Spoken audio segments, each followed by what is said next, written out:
Halo, assalamualaikum warahmatullahi wabarakatuh. Jumpa lagi sama aku, Ivan Margiati. Di video kali ini, aku ingin mengajak kalian untuk latihan soal bagi kalian yang ingin mendaftar CPNS tahun 2021. Kali ini videonya tentang tes wawasan kebangsaan ya teman-teman. Jadi untuk soal-soal seleksi kompetensi dasar CPNS itu ada tes wawasan kebangsaan. Dan kali ini aku ingin membahas tentang Undang-Undang Dasar 1945. Soal apa aja tuh yang sering keluar untuk materi TWK untuk yang undang-undang akan aku share buat kalian semuanya di part pertama ini. Yuk langsung aja kita lihat untuk soal yang pertama. Undang-Undang Dasar 1945 disahkan oleh A. BPUPKI, B. KNIP, C. PPKI, D. MPR, atau E. DPR. Jawaban yang benar adalah yang C. PPKI. Jadi Undang-Undang Dasar 1945 disahkan oleh PPKI pada tanggal 18 Agustus 1945. Untuk soal nomor 2, bentuk negara Indonesia menurut pasal 1 ayat 1 adalah A. Parlementer, B. Presidensil, C. Demokrasi, D. Republik, E. Monarki. Jawaban yang tepat adalah yang D. Republik. Jadi, sesuai dengan pasal 1 ayat 1 Undang-Undang Dasar 1945 menyatakan bahwa negara Indonesia ialah negara kesatuan yang berbentuk republik. Ini aku kemarin dapat soal yang ini ya teman-teman. Dan alhamdulillahnya waktu itu aku benar-benar yang download undang-undang bentuk PDF. Jadi setiap aku pergi kemana bisa dipelajari, bisa dibaca di jalan atau di tempat makan atau di mana. Jadi silahkan mulai dari sekarang kalian download biar kalau ada waktu luang kalian bisa sambil baca-baca ya teman-teman. Terus untuk soal yang ketiga, yang mengesahkan Undang-Undang Dasar 1945 adalah A. Panitia 9, B. Panitia kecil, C. BPUPKI, D. PPKI, atau E. MPR. Jawaban yang tepat adalah yang D. PPKI, Panitia Persiapan Kemerdekaan Indonesia ya teman-teman singkatannya. Untuk Undang-Undang Dasar 1945 itu disahkan pada tanggal 18 Agustus 1945 pada sidang PPKI. Lanjut untuk soal nomor 4. Perencanaan pembuatan Undang-Undang Dasar 1945 dilakukan dalam sidang BPUPKI selama masa sidang A1, B2, C3, D4, E5. Jawabannya adalah yang B2 kali masa sidang. Jadi untuk perencanaan Undang-Undang Dasar dilakukan pada masa sidang. Yang pertama pada tanggal 29 Mei 1945 sampai dengan 1 Juni 1945 dan masa kedua pada tanggal 10 Juli 1945 sampai dengan 17 Juli 1945. Oke, soal nomor 5. Panitia 9 diketuai oleh A. Mr. Ahmad Subarjo, B. Hos Cokro Aminoto, C. DRS Mohatta, D. Mohyamin, E. Insinyur Soekarno. Jawaban yang tepat adalah yang C. Diketuai oleh Mohatta. Lanjut, masih semangat kan teman-teman? Yuk lanjut soal nomor 6. Berikut ini merupakan anggota panitia kecil kecuali A. Insinyur Soekarno, B. Haji Agus Salim, C. Mr. Amaramis, D. Profesor Dr. Supomo, E. Mr. Wongsonegoro. Jawaban yang tepat adalah yang A. Insinyur Soekarno. Jadi kecuali ya teman-teman, hati-hati kalau baca soal. Untuk panitia kecil itu terdiri dari 7 orang ya, yaitu diketuai oleh Profesor Dr. Supomo dan beranggotakan ada 6 orang anggotanya teman-teman. Yang pertama adalah Mr. Wongsonegoro, yang kedua R. Soekarjo, 3 Mr. Amaramis, 4 Mr. R. Panji Singgih, 5. H. Agus Salim, dan 6. Dr. Sukiman. Jadi yang benar kecuali Soekarno. Oke, lanjut soal nomor 7. Undang-Undang Dasar 1945 disahkan pada tanggal A. 1 Juni 1945, B. 1 Maret 1945, C. 1 Oktober 1945, D. 17 Agustus 1945, dan E. 18 Agustus 1945. Jawaban yang tepat adalah yang E. 18 Agustus 1945. Undang-Undang Dasar 1945 disahkan pada sidang PPKI. Lanjut soal nomor 8. Undang-undang yang pernah berlaku di Indonesia adalah sebagai berikut, kecuali A. Undang-Undang Dasar 1945, B. Undang-Undang Dasar 1945 Amandemen, C. Konstitusi RIS, D. Konvensi, E. Undang-Undang Dasar Sementara 1950.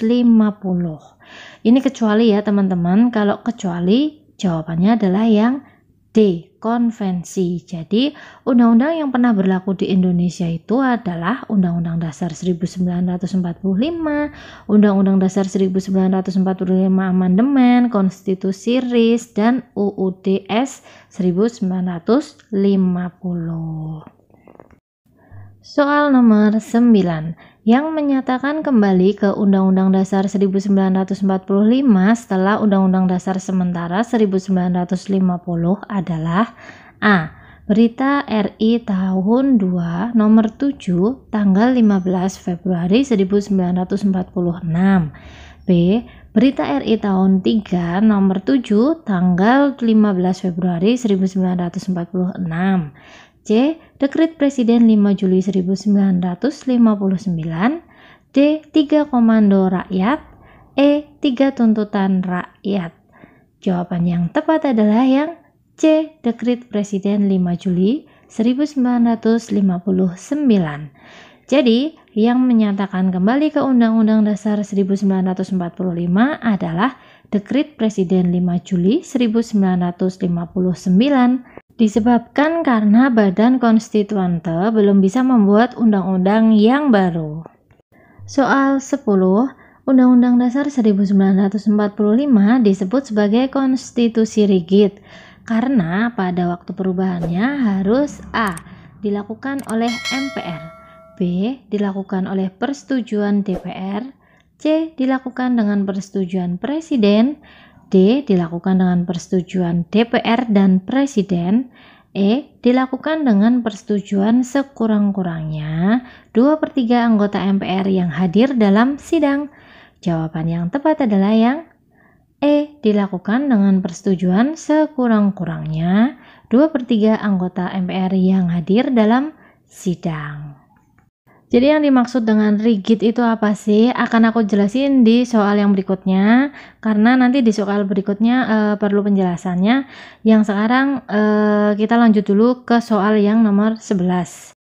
Setelah dilakukannya amandemen Undang-Undang Dasar 1945, MPR memiliki kedudukan sebagai titik-titik. A. Lembaga tertinggi negara di atas Presiden, B. Lembaga tertinggi negara di atas DPR, C. Lembaga tertinggi negara, D. Lembaga tinggi negara, E. Lembaga negara. Hati-hati ya teman-teman, opsi jawabannya hampir sama semuanya. Untuk jawaban yang tepat, MPR memiliki kedudukan sebagai D. Lembaga tinggi negara. Lanjut ke soal nomor 12. Konstitusi negara Indonesia adalah titik-titik. A. Peraturan tidak tertulis, B. Peraturan tertulis, C. Pancasila, D. Undang-Undang Dasar 1945, E. Konvensi. Jawaban yang tepat adalah yang D. Undang-Undang Dasar 1945. Soal nomor 13. Undang-Undang Dasar di Indonesia yang berlaku 2 kali periode di Indonesia adalah A.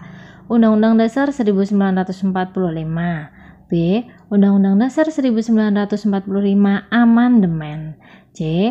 Konstitusi RIS, D. Konvensi, Undang-Undang Dasar sementara 1950.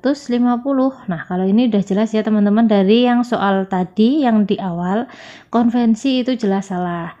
Jadi kita cari yang A, B, C, dan E. Jawaban yang tepat adalah yang A, Undang-Undang Dasar 1945.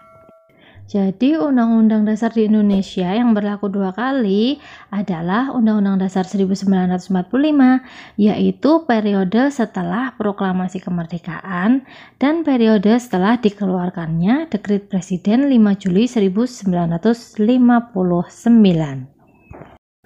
Lanjut ke soal nomor 14. Konstitusi Indonesia yang dikenal sebagai Undang-Undang Dasar 1945 dalam konteks klasifikasi konstitusi adalah konstitusi yang A.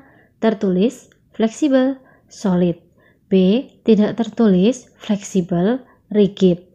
C. Tertulis, fleksibel, rigid. D. Tidak tertulis, toleran, rigid. E. Tertulis, toleran, dan solid. Jawaban yang tepat adalah yang C. Tertulis, fleksibel, dan rigid. Jadi untuk konstitusi Indonesia itu dikenal sebagai Undang-Undang Dasar 1945. Dalam konteks klasifikasi konstitusi adalah konstitusi yang tertulis, fleksibel, dan rigid nih teman-teman. Tertulis itu karena terdokumen dalam naskah.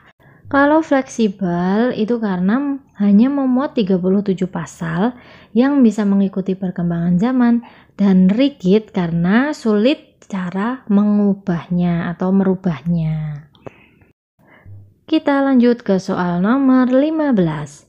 Undang-Undang Dasar 1945 sebagai hukum dasar Negara Kesatuan Republik Indonesia dipenuhi perdebatan yang sengit pada proses pembentukannya, terutama antara para founding fathers sebagai berikut, kecuali, ini berarti pertanyaannya yang termasuk anggota founding father siapa aja, kecuali nih teman-teman, berarti A. Supomo, B. Mohatta, C. Muhammad Yamin, D. Insinyur Soekarno, E. Hos Cokro Aminoto. Kecuali ya teman-teman. Jadi jawaban yang tepat adalah yang E. Hos Cokro Aminoto. Oke teman-teman semuanya, sampai di sini dulu untuk pembahasan mengenai soal tes wawasan kebangsaan untuk materi yang Undang-Undang Dasar 1945 part 1. Nanti akan aku buat part 2 selanjutnya buat kalian semuanya.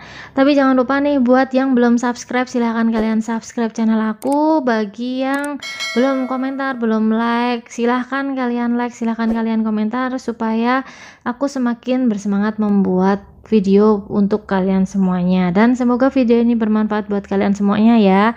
Terima kasih sudah melihat video aku sampai selesai. Assalamualaikum warahmatullahi wabarakatuh. See you.